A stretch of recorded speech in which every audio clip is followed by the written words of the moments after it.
padre me dijo un día: Venancio, yo creo que, dice, mira, el campo es duro, el campo es difícil. Dice, yo creo que tú puedes hacer otra cosa. Dice, pero yo no te puedo dar más que la libertad, fíjate, la libertad.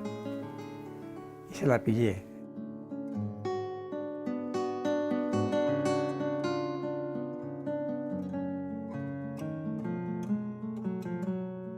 Yo tuve el primer pueblo donde nací, Matilla de los Caños, y luego a los 8 años marché a Robliza de Cojos, pueblecito a 6 kilómetros, y después, cuando terminó la guerra, me marché a Salamanca. Es decir, el marchar a Salamanca era porque ya estaba claro que Venancio podía hacer otra cosa.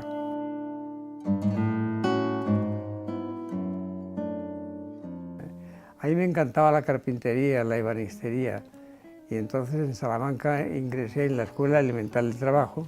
Pasando de una aula a otra, me encontré con la sala de dibujo artístico, y ahí me perdí. A partir de ese día abandoné las matrículas en las que estaba oficial y me fui libre a dibujo y a modelado. El dibujo es la asignatura más importante que puede tener el hombre, porque te anima a mirar allí donde hay algo que pillar, ¿sabes? Te anima a mirar y además te enseña a ver. El dibujo te enseña a ver y a veces a querer. Ese es el dibujo.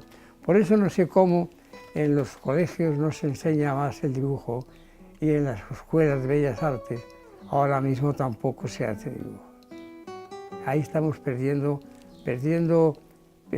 terreno hacia el final, que es lo más importante donde puede llegar el hombre.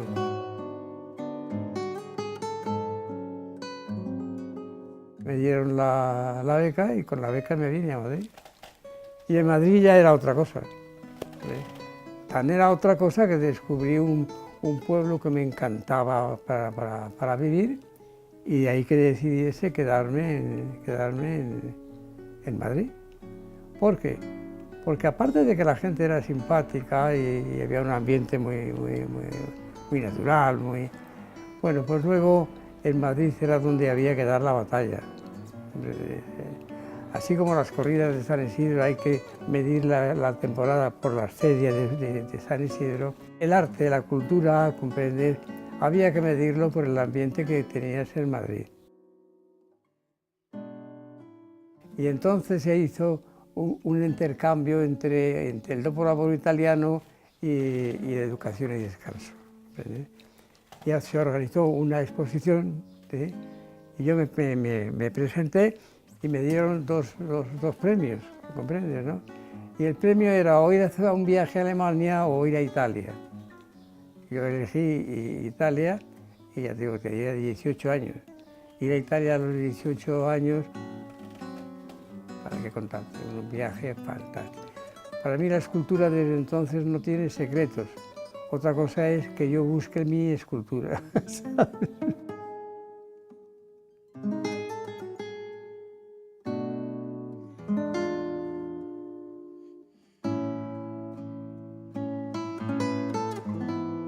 Yo en Venancio veo precisamente su gran aventura y su gran poder es que pertenece a la tierra, pertenece a la raigambre, a lo más ancestral, lo más primitivo.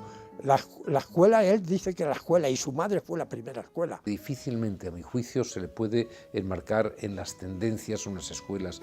Tiene algo de todo, es decir, en ese sentido es una obra profundamente contemporánea y clásica a la vez.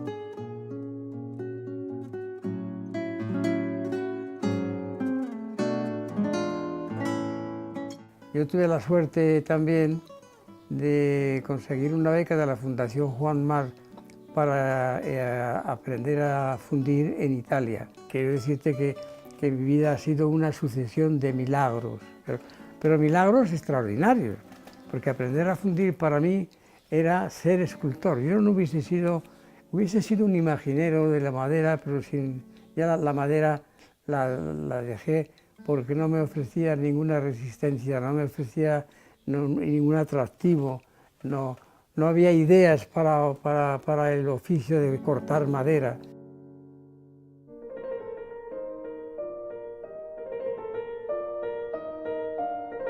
Es una persona casi feliz totalmente, hombre. Porque cuando me quedaba solo, repasar aquellas cosas era volver a vivir, y volver a vivir de una manera espartana. Y eso es lo más importante de Venancio. La escultura de Venancio, yo creo que desde la sinceridad y desde la amistad,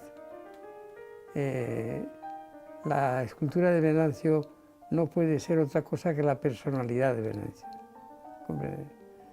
Entonces, cuando hayas visto una serie de esculturas de Venancio, es muy difícil que te encuentres una y que no digas es Venancio. Porque siempre he sido sincero conmigo, siempre he tratado de satisfacer mi encuentro con la realidad, con la materia, con la invención.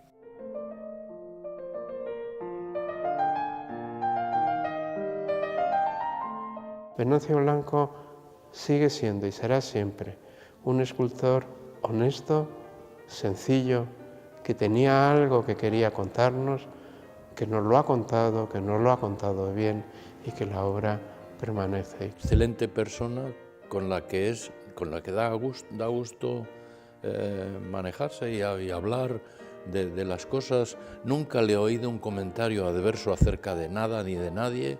Por un lado, la profunda bondad dentro de la genialidad de su talento creativo que le adorna, y luego una curiosísima sensación que yo he valorado muchísimo de alguien que, habiendo ya superado la barrera de los 90, tiene toda la vida por delante, es decir, su vida seguía siendo proyecto.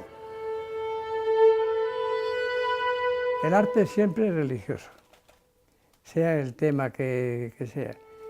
Si no tiene el aliño del hecho religioso, posiblemente nos llegue a tener el convencimiento de los que piensan y creen.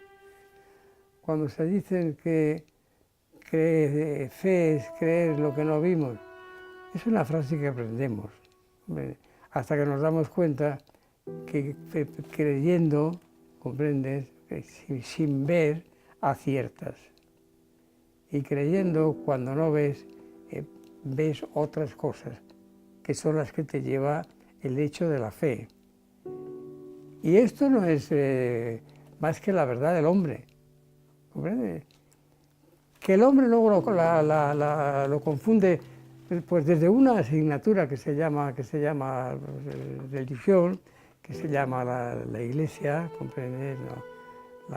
La realidad de la vida, una vida natural, una vida desde el amor, una vida desde la amistad, fundamentalmente desde la amistad, la familia. Esa es la vida y ese es el hecho religioso fundamental. Yo creo que el tema religioso lo ha interpretado bien.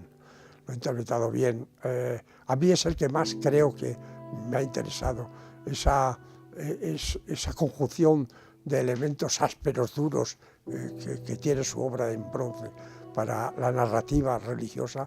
Creo que ha sido su aportación. Ha dado un giro, ha añadido un acento, le ha dado acento al drama religioso. Venancio es consciente de que él ha sido elegido por el Creador para renovar la escultura contemporánea religiosa. Eso lo tengo clarísimo. Me llevé un boceto que había hecho, me lo llevé a Campoamor, que íbamos a pasar el mes de julio, comprendes, bien embaladito, para ver si en el verano se me ocurría alguna cosa. Nada, no se me ocurrió nada. Ese mismo año lo llevé a Priego de Córdoba, pero sin embalar, en agosto, en cera. Tú puedes pensar la alegría que yo me llevé cuando abrí el embalaje y era todo cera casi líquida, cera blanda, un chocolate. Había desaparecido el Cristo. ¡Qué alegría! Porque mi esperanza era que al rehacerlo de nuevo, perdiendo la referencia que tenía, ¿comprendés?, podía encontrar lo que buscaba, que no sabía lo que tenía que ser. Y entonces un día cuando estaba mirando, dándole vueltas, ¿comprendes? Y entonces digo, bueno, hasta luego. Pero yo no pensaba tocarle, pero me acerqué demasiado y le toqué la cabeza. Como la cera estaba muy blanda, para que veas lo que es el arte, para que veas lo que es las cosas que se dicen, ¿no? Se movió la cabeza y la cabeza quedó en una actitud que alguien llegaba, alguien que no éramos ninguno de los que estaba allí. Y ahí empecé a darle vueltas, y me di cuenta que el que tenía que llegar para felicitar al hijo era el padre. Tardé 8 años en encontrar el tema de ese Cristo, que no tenía ya que ser este, ¿comprendes?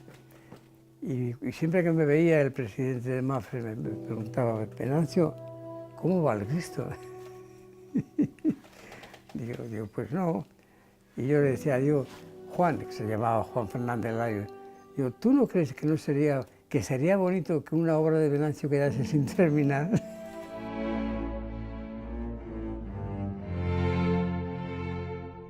Contaba como en el taller pues nacen todas las ideas, pero al mismo tiempo es el sitio donde te encuentras con la materia, porque claro, el escultor tiene una parte fundamental de artesano, que él cultivaba mucho esa faceta de artesano. Me decía un día en el taller, mira, Alfonso, fíjate, este es el toro triste. Digo, ¿pero cómo es el toro triste? Dice, sí, pues mira, es el toro que nace bravo, porque el toro ha nacido para luchar y para demostrar que es bravo y arremete, y es tan bravo y resulta tan bravo que le indultan, y entonces ese lo lleva mal. Se va triste a los corrales con los cabestros porque realmente estaba esperando la muerte, que eso es a lo que aspira el toro bravo. Bueno, pues este lo compara, incluso le encuentra un aspecto religioso, incluso el tema taurino.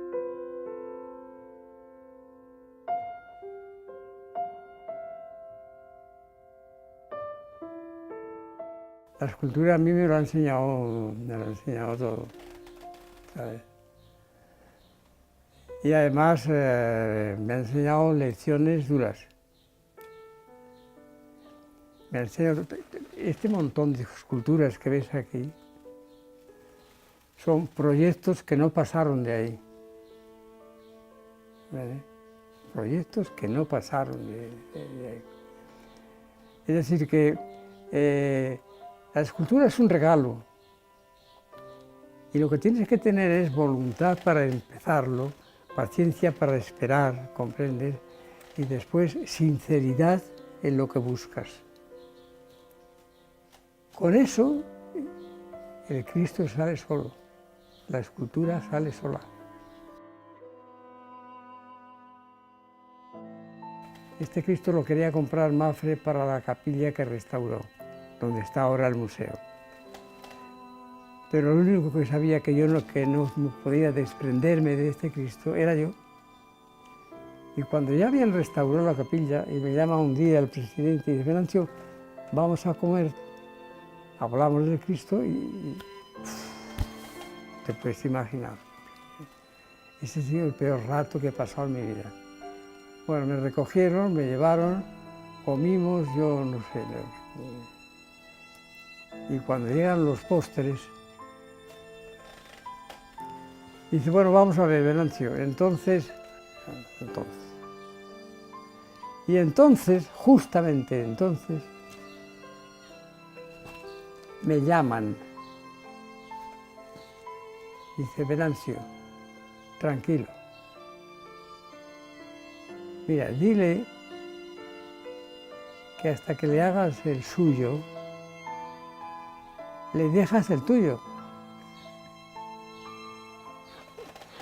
Tú comprenderás que eso a mí no se me podía ocurrir, por muy listo que sea y por muy... Dice, me quedé, díselo. Y digo, hombre, a lo mejor podíamos... Y otro un silencio. Y me dice, proponle a hacer un museo. Digo, hombre, a lo mejor la figura del Cristo sola en ese espacio, podíamos pensar en hacer un pequeño museo. Y, ¡hombre, qué idea tan bonita! Oh. Ese fue el primer milagro que hizo esta pieza. Porque esta pieza lo que no quería era ni salir de aquí, ni ocupar un espacio para él solo. Él siempre decía, mira, no se puede entender, no se puede hacer un espacio religioso sin meter la música. Hay que ver cómo metemos la música de alguna manera. Tiene que haber una talla de madera, no puede ser todo bronce. Le hace al final estar, como él mismo dice, muy cerca de la música. Hay una cantidad enorme de obras de Venancio que llevan títulos musicales, ¿no? Sinfonía, concierto para la mano izquierda, creo que tiene uno, homenaje a Beethoven. Hay muchísimas obras suyas que están directamente inspiradas en la música. Vuestra soy, para vos nací, ¿qué mandáis hacer de mí? Y Santa Teresa, teníamos mucha confianza ya. Me dice un día, Venancio, a mí me gustaría montar en el burro de Sancho. ella tenía su borriquilla, ¿comprende? Y dice, me gustaría montar en el burro de Sancho. Digo, Teresa, eso está hecho porque el burro lo tengo yo. Efectivamente, yo tenía el borriquillo de Sancho porque había hecho una escultura de Don Quijote y Sancho. Y le digo, no te preocupes. Entonces lo cogí, le quité a Sancho y senté a Santa Teresa en el burro de Sancho. Y la fundí en bronce, y la tengo fundida en bronce.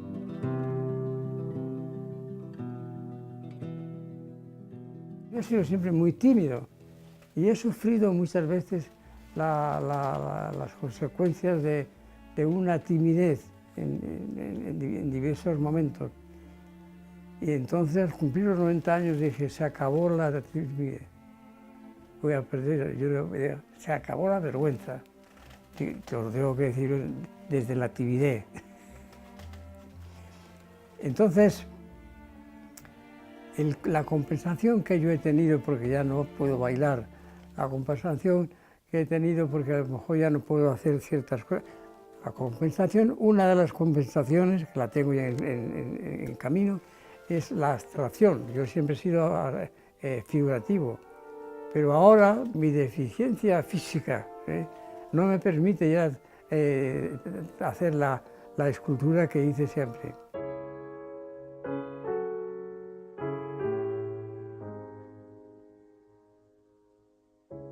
Si tú quieres, puedes crecer más. Si tú quieres, puedes cambiar de rumbo. Si tú quieres, buscas los apoyos donde están. Si tienes miedo, no lo intentes. Si no tienes verdadera ilusión, tampoco lo intentes. Es decir, que el Venancio del que yo te estoy hablando, ni siquiera yo lo conozco.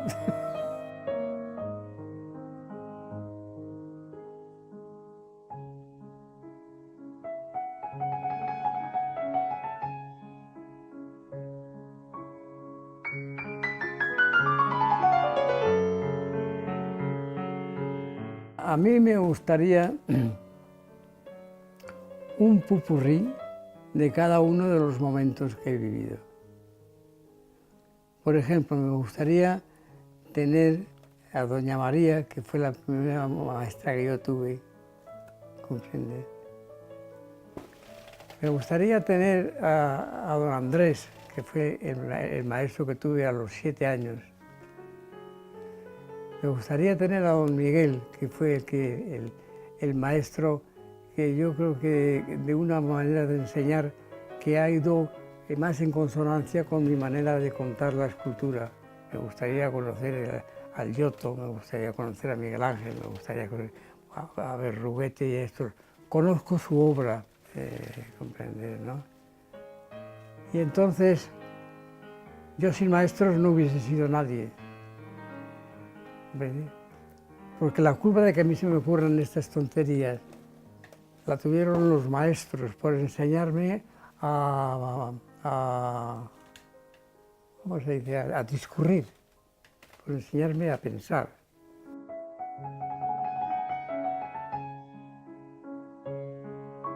¿Tendré algún castigo? Supongo que no.